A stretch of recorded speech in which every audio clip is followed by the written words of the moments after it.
ত্রয়োদশ জাতীয় সংসদ নির্বাচনকে সামনে রেখে শুরু হয়ে গেছে গণতন্ত্রের সবচেয়ে বড় উৎসবের প্রস্তুতি। দেশ জুড়ে নির্বাচনী হাওয়া, রাজনীতিতে উত্তাপ আর জনগণের মধ্যে প্রত্যাশা, সব মিলিয়ে এক নতুন অধ্যায়ের সূচনা। সোমবার সেই অধ্যায়ের প্রথম বড় মাইল ফলক স্পর্শ করল মনোনয়নপত্র দাখিল। নির্বাচন কমিশনের তথ্য অনুযায়ী দেশের 30টি সংসদীয় আসনে এবার মোট 2582টি মনোনয়নপত্র জমা পড়েছে। মনোনয়ন জমার শেষ দিনেই এই চূড়ান্ত হিসাব প্রকাশ করে ইসি। এই সংখ্যা শুধু একটি পরিসংখ্যান নয়, এটি অংশগ্রহণমূলক নির্বাচনের একটি বড় শক্ত বার্তা। মনোনয়নপত্র দাখিলের সবচেয়ে বেশি প্রতিযোগিতা দেখা গেছে রাজধানী ঢাকায়। ঢাকা অঞ্চলের 41টি সংসদীয় আসনের বিপরীতে জমা পড়েছে 444টি মনোনয়নপত্র, যা স্পষ্টভাবে বলছে রাজধানীর প্রতিটি আসনেই লড়াই হবে হাড্ডাহাড্ডি।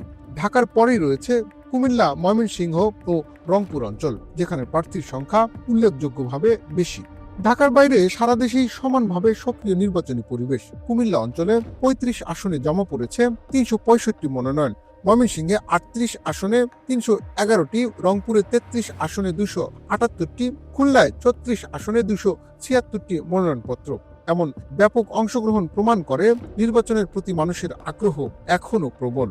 নির্বাচন কমিশন জানিয়েছে মনোনয়নপত্র বাছাই শুরু হচ্ছে 30 ডিসেম্বর, চলবে 4 জানুয়ারি পর্যন্ত। এরপর আপিল, প্রার্থিতা প্রত্যাহার এবং প্রতীক বরাদ্দ সবকিছুই নির্ধারিত সময়সূচি অনুযায়ী সম্পন্ন হবে। সব মিলিয়ে ইসি বলছে নির্বাচনের পথে তারা আত্মবিশ্বাসী ও প্রস্তুত।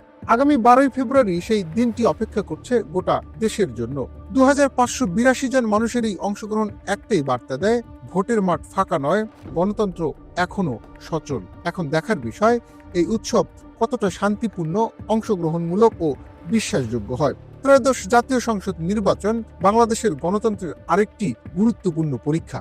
আপনি ভোট দেবেন তো? কারণ গণতন্ত্র বাঁচে আপনার ভোটেই।